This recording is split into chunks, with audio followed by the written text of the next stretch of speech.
Hello, everyone. Thanks for stopping by Unveiling Dark Secrets. I'm Wendy.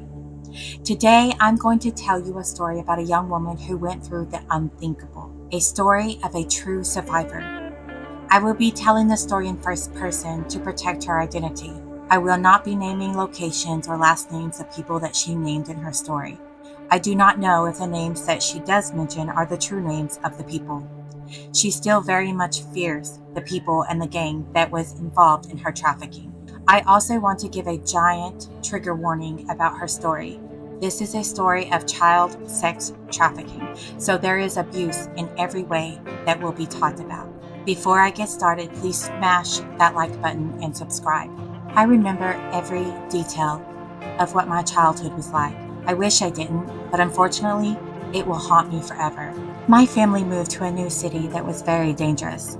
The neighborhood we lived in was overrun with gangs, and there seemed to always be murders, break ins, abductions, and so many other crimes. My parents fell on very hard times and began doing drugs. From what I remember, it all started with marijuana and then moved to harder drugs.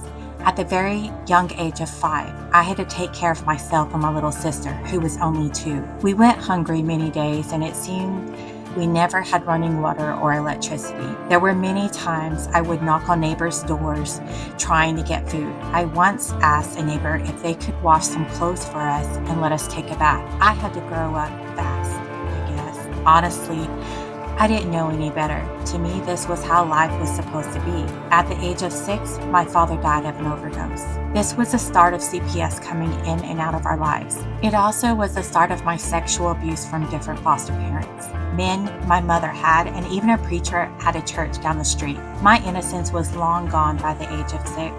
I learned that sometimes I had to do things that I didn't want to do to make sure my sister ate and that no one hurt her. Age 7 was pretty much a blur. All I knew was I had to do what I had to do to protect me and my sister. I had tried several times to get help, but police officers didn't believe me, and CPS kept putting us with the same abusive foster family. CPS never believed me either when I would tell them what was going on. My sister eventually was able to get adopted by a nice family. However, I was left to fend for myself. It didn't matter though, as long as my sister was okay. At the age of 9, I ran away from my abusive foster family for the last time. I always ended up going to my mother's. My mother had a boyfriend who was in a gang. He was always convincing my mother to go out and make money. At the time, I didn't understand what she was doing or how she was making money. I do know that whatever she was making was not very much. One night, I was sleeping on the floor in her room, and a man that I did not recognize entered the room. After a few minutes, I heard a lot of noises. My mother always told me that I had to sleep on the floor with the blankets over my head and not move or talk. She would tell me it was very important to not ever let anyone know I was in the room, no matter what was going on. The night that changed my life forever was when one of the unrecognizable men found me. He had beaten my mother so badly that I was not sure if she was still alive. The man took me out of the room very forcibly. When I screamed, he hit me in the face and knocked me out. When I woke up, I remembered I was in a different room I had never seen. There were 6 other young girls in the same condition as I was. 4 of the girls looked like they had been there a while. They were filthy, beaten up, and very sickly looking. Me and the other 2 girls had just arrived. However, I had no idea how long I had been there. I had no idea what time it was nor what day it was. If I asked any questions, I was beaten. I had recognized a few of the guys who came in and out of the room throughout the day. They had been to visit my mom, and I had also seen them on the street. They were a part of the gang that ran this part of town. Time seemed to stand still. We were not allowed to go to the bathroom by ourselves, nor were we allowed to talk to anyone. If we did, we were beaten. I do remember that we were never hit in our faces because our faces were what brought in the money. The time came when the 7 of us were moved to different rooms. We were told to take a bath and to wash very well. The gang members, I assumed, helped bathe us because most of us were so weak from lack of food and water. Once we were bathed, we were instructed to put clothes on they provided us. These clothes were horrible and made me very uncomfortable. They hardly covered any body parts. Our hair and makeup were done by some women who were not allowed to talk to us. The one woman who helped me whispered to me to just do what was told of me. That was the only way to survive what was going to happen. I was terrified. I had no idea what she meant. However, I was soon going to find out. After we were dressed and made up, we were led to a giant table and told to sit down and not say a word. Most of the girls were crying, running their makeup. The youngest of us girls became very scared and could not control her crying. I think she was 4 at the time. She was removed from the table by a very big man. I have no idea where they took her, but you could hear her screaming. It seemed like forever before she returned, but she was burned and cut. When you looked at her eyes, you could tell that she was empty. It was like she was here in body, but not in spirit. Some people brought all of us food. We were told to eat every bite because it may be a while before we ate again. We devoured every bite. I think it was the only joy that I had felt in a very long time. Once we were done eating, we were loaded up into a white van. There were no windows on the van, so we had no outside view. We had no idea where these men were taking us. It seemed like a long time before we came to a stop and were told to get out. As we stepped out of the van, I was able to feel the sunshine on my face. It was the best feeling. Of course, that was short-lived also. We were ushered into a building that looked like a doctor's office of some sort. I was put into a small room and told to undress and put this paper gown thing on. After what seemed like hours, a woman and man entered the room and I was instructed to lie on the exam table. They inserted something into my vagina and all I can remember was instant pain.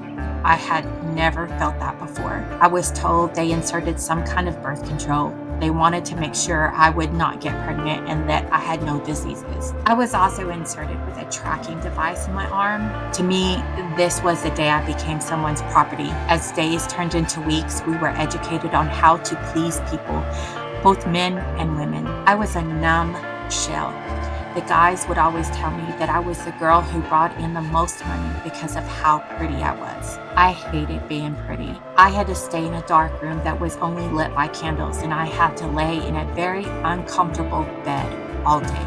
I was only allowed to go to the bathroom after a person had visited me and got what they wanted. I had hardly seen any of the other girls that I knew were going through the same thing. I knew I had become an object for people's pleasure. It wasn't only men that came to visit me, but it was women and even couples. I dislike people. I also can't trust anyone. I even hated myself because I was allowing these horrible things to happen to me. This was my life for several years. I even had repeat customers. They sometimes would bring me gifts. I only got these gifts after they got what they wanted from me. I do not want to go into detail about what I had to do to please these people. I'm sure you can use your imagination. If it could be thought of, then I probably have done it. Sometimes when I was allowed to go to sleep, I would dream about not waking up. I would also dream about being saved one day.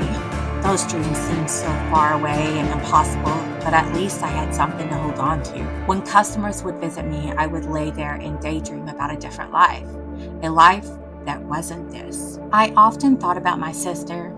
I hope she is living the best life and is happy and taken care of. There was a day that I guess was my 13th birthday. That is what the guy said anyways.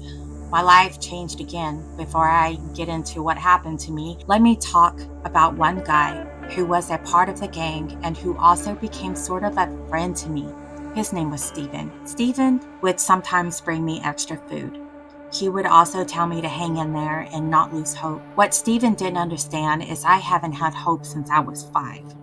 So there was no hope to hold on to. I always wondered if he was a victim himself, or if he was just a weak link and was only able to be my watcher and caretaker. I will never forget him though.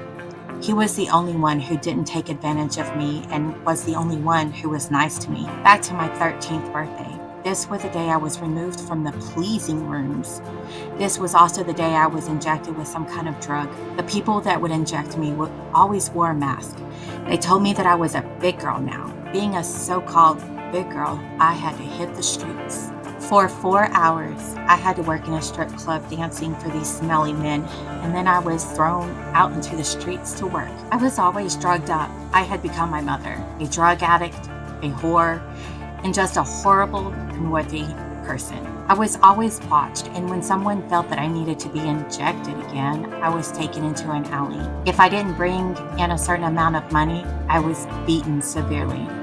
There was one time that I was beaten so badly that I had to be taken to a hospital. One of the gang members dumped me off in front of the doors of an emergency room. I had a broken nose and cracked cheekbone, 2 ribs cracked, and bruises all over. At least I wasn't pregnant nor have any STDs. All the broken bones and bruises meant that I was prescribed pain pills. The doctor knew exactly what he was doing, and he thought I was pretty too. He said he used to visit me in the dark room when I was much younger. I don't remember him though. They all look the same. My nurse was very nice though. I wished I could tell her the truth about what was going on. I didn't want to get her hurt, so I lied about what happened. It was always the same lie. I think the medical staff knew what was happening to me, but never said anything. This was my life for the next couple of years. At the end of 15 years old, my life changed even more. My birth control had failed, and I became pregnant. I didn't know who the father was, and I surely was not going to say anything to the guys. One night, after a customer, I was able to convince him to take me to the emergency room because I was bleeding badly. I had severe pain and had no idea what was going on. Maybe I was losing the baby, but I wasn't sure if I should bring another human being into this horrible world. I once again was dropped off at the ER. Of course, a gang member was waiting for me. He was tasked to make sure I said nothing. I had to pretend he was my boyfriend and the baby's father. I was so tired of everything, but I wanted to say something no matter what happened to me. Luckily, I was given a nurse who knew what was going on. He was in his 30s, I think. Not sure though. He promised me that he would not hurt me and that he would get me out of the situation. I still didn't have hope. I had been let down so many times throughout my life that I did not believe him. His name was Luke, and he is my savior. You see, Luke knew that I was in great danger, and he knew that I needed to get out. You see, I have always been told the only way to get out was in a body bag. I figured that was how I was always going to leave this world. I did end up losing the baby. Maybe that was the best thing for me and the little one. I was able to stay in the ER clinic place for a couple of days. The place I was always taken to get medical care wasn't a hospital of sorts. It was more like an urgent care for the homeless, sex workers, etc. The staff always turned a blind eye. Luke came into my room and said I was fixing to be released. But before I was going to leave, a detective needed to talk to me. I told him that if I talked to him, I would end up dead. Luke assured me that everything was going to be okay. Detective Sands, who we will call him, entered my room. He was a short, stocky kind of man, but he did have kind eyes. He had told my guard that he was investigating something that I may have been a witness to while I was at the strip club. Sands had told me that he was going to arrest me for burglary of a customer. In reality, that was the only way I was able to leave without a scene. The guard, gang member, was nowhere to be seen when I walked out of that building in cuffs. I did take a deep breath of fresh air. At this very moment, I had to start the healing process. I was placed in a very secure home that was made for domestic violence survivors and trafficking survivors. This home was in a different state, and the FBI was now involved with my case. They did tell me that my mother was still alive and she had been in rehab, and my sister was doing very well and was safe. They weren't able to know anything about me right now because there was an open investigation on the trafficking ring the gang was leading. I was okay with that because I knew I had a lot of healing to do, a lot of forgiving to do, and I needed rehabilitation myself. I was thankful for Luke. He was good on his word.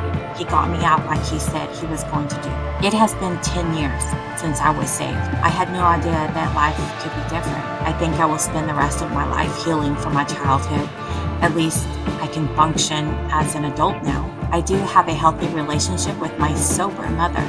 We have been each other's rock. She may not have gone through everything I did, but she still was a victim herself. I recognize that now. My sister and I are the best of friends. I am so glad she had an amazing adoptive family that gave her the very best life they possibly could. They are great people. Luke and I have been in touch. We are friends, but I think he kind of wants more than that. I am just not ready for that kind of relationship. I am not even sure I will ever be. He understands and tells me that he will still stand beside me. He did get a different job at an actual hospital, so that's good. This is the end of my story. The story that seems to only be in movies or books. However, it was my real life. I appreciate everyone listening to this young woman's story. It was heartbreaking, to say the least. Unfortunately, there are so many stories like this one. Luckily, she survived and is working on her healing and rehabilitation. I feel honored to be able to tell her story and to let people know that this is a real-life situation. Human trafficking of any sort is a crime that happens right in front of us. If you know someone who you might fear to be in a trafficking situation, or you need more information about human trafficking, please reach out to the National Human Trafficking Hotline, a crime that so often goes unseen. We can stand together to open the eyes of people around us and one day end human trafficking. That is my prayer. Again, thank you for watching, liking, and subscribing to my channel. Let me know in the comments what you think. Do you have a true story you want me to tell?